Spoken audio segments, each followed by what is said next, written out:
semuanya, saya Yohana Diananda Desita Putri Gapo dengan NIM 2507010154. Pada kesempatan kali ini, kita akan masuk ke dalam pembahasan yang sangat krusial dalam dunia kesehatan masyarakat, yaitu mikrobiologi fungi. Seringkali kita menganggap remeh jamur yang ada di sekitar kita, padahal organisme eukariotik ini memiliki peran yang luar biasa, mulai dari dekomposer alam hingga menjadi penyebab infeksi serius atau mikosis pada manusia.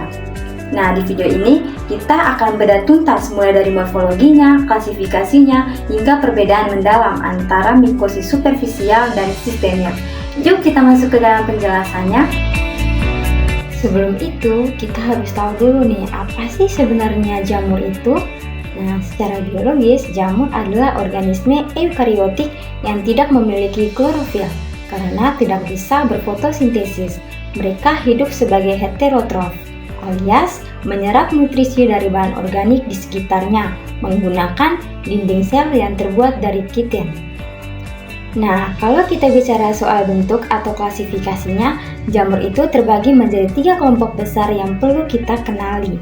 Yang pertama, ada kamir atau hias, yang bentuknya sel tunggal atau uniseluler. Yang kedua, ada kapang atau mold, yang kalau kita lihat di bawah mikroskop, bentuknya seperti benang-benang halus yang disebut hifa. Dan yang ketiga, yang paling unik nih, adalah jamur dimorfik. Jamur ini bisa berubah bentuk.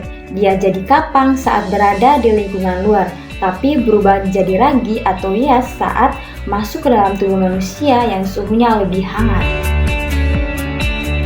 Sekarang, mari kita masuk ke pembahasan penyakitnya. Yang pertama adalah mikosis superficial. Sesuai namanya, superficial ini berarti infeksi hanya menyerang bagian permukaan tubuh kita saja, seperti lapisan kulit luar, rambut, atau kuku. Contoh yang paling sering kita temui di masyarakat adalah panu atau kurap. Nah, kalau kita lihat dari sisi epidemiologinya, penyakit ini sangat subur di daerah tropis seperti Indonesia yang kelembapannya tinggi. Nah, secara morfologi, jamur ini punya senjata khusus bernama enzim keratinase yang berfungsinya untuk memecah keratin di kulit kita sebagai sumber makanannya.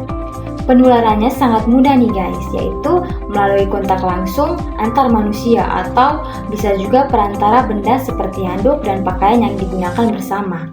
Nah, siklus hidupnya dimulai dari spora jamur menempel di kulit, tumbuh menjadi hifa, dan mulai menginvasi jaringan kulit kita hingga menimbulkan rasa gatal dan bercak. Berbeda dengan yang pertama tadi, jenis yang kedua ini jauh lebih serius, yaitu mikosis sistemik. Ini adalah infeksi jamur yang menyerang organ bagian dalam, seperti paru-paru, hati, bahkan bisa menyebar ke otak. Nah, secara epidemiologi, mikosis sistemik ini biasanya berkaitan erat dengan kondisi lingkungan tertentu atau pekerjaan seseorang. Misalnya, orang yang sering terpapar tanah yang tercemar kotoran burung atau kelelawar. Nah, morfologi jamur penyebabnya rata-rata bersifat dimorfik. Mereka sangat adaptif. Yang perlu dicatat, cara penularannya berbeda. Kita tidak tertular dari orang lain, melainkan melalui inhalasi atau menghirup spora jamur yang terbang di udara. Siklus hidupnya bermula saat spora masuk ke saluran pernapasan, menetap di paru-paru, dan jika imun tidak kuat, jamur ini akan berubah bentuk dan ikut mengalir bersama darah ke seluruh organ tubuh lainnya. Inilah yang membuatnya sangat berbahaya.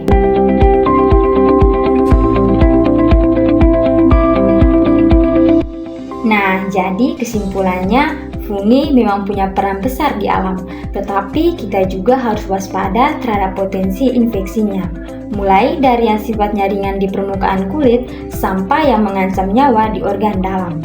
Kunci utamanya adalah menjaga kebersihan diri dan lingkungan, serta menggunakan alat pelindung diri jika kita bekerja di tempat yang berisiko. Sekian penjelasan mengenai mikrobiologi fungi kali ini. Semoga materi ini bermanfaat untuk pemahaman kita semua. Sampai jumpa di sesi berikutnya.